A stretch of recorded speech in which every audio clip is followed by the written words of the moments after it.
bitches down to do it either way. Often she asked me if I do this every day. I said often day. I said often day. I said often day. I said often day. I said often day. I said often day. I said often day. I said often day. I said often.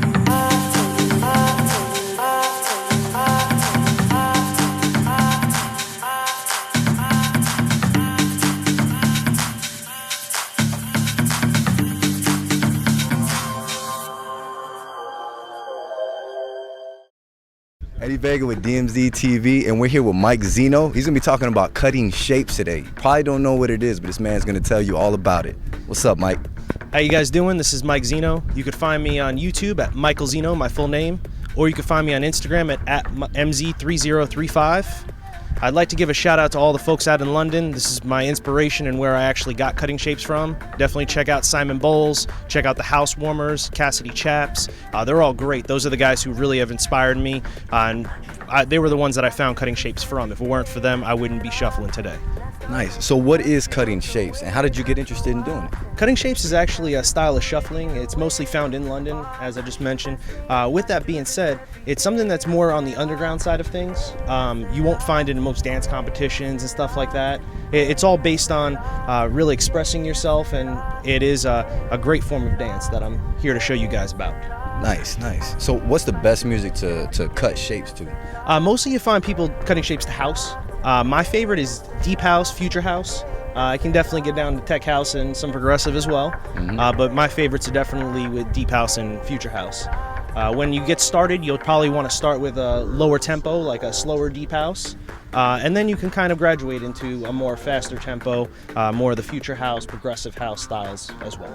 Okay, okay. Now, are there any places around here, Palm Beach County, that you could go to practice your moves, or how does that work? Most of my shuffling, when I'm on the practice side of things, is done in my house. You'll notice in most of my videos, it's me in my living room or me in the back office at work or on my lunch break.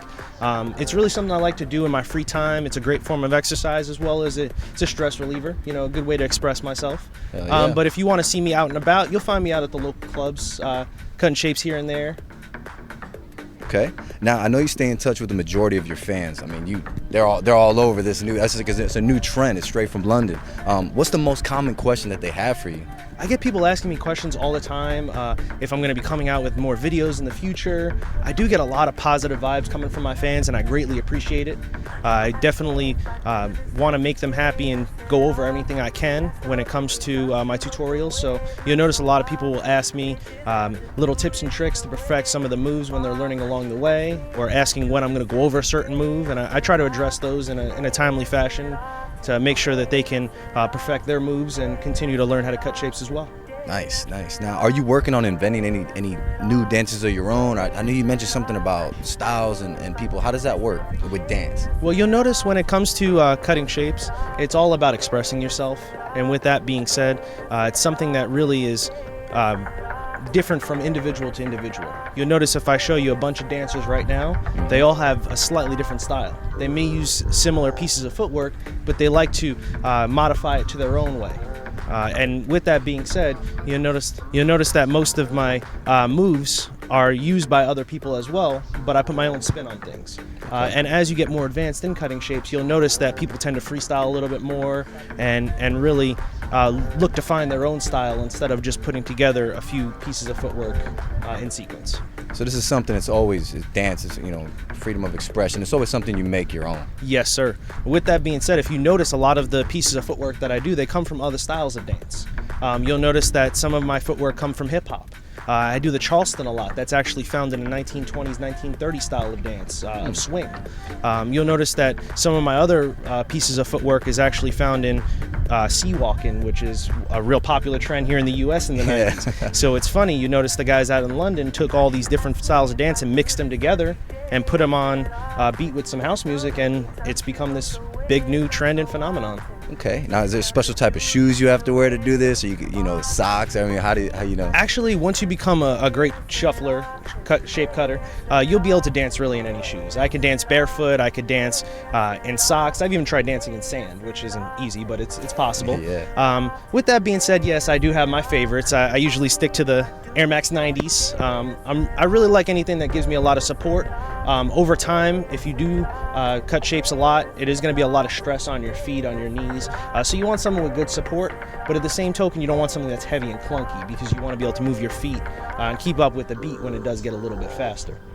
So I do usually stick to my Air Max 90s, but you'll notice that it could really be done with any style of shoe.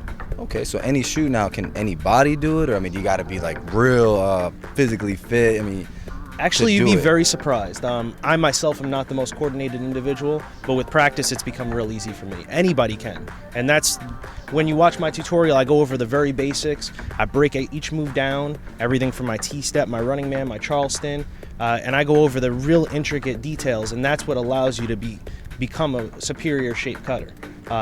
Most people want to learn how to do this, but I noticed that when I came out with my tutorial, there weren't really many out there. There are more that are popping up, which is great. I definitely encourage that, because everybody has their own style, and through each of our tutorials, we can collaborate and learn from each other. Okay. Now, go ahead and give a shout out to everybody out there. You know, anybody that you want to give props to, thanks to, or, you know, just, you know, anybody you want to recognize. Well, first off, I want to thank DMZ.TV for having me here today. Make sure you subscribe to them. You'll be noticing that I'm going to have a few more videos coming out with them in the near future, so you'll find me on their channel.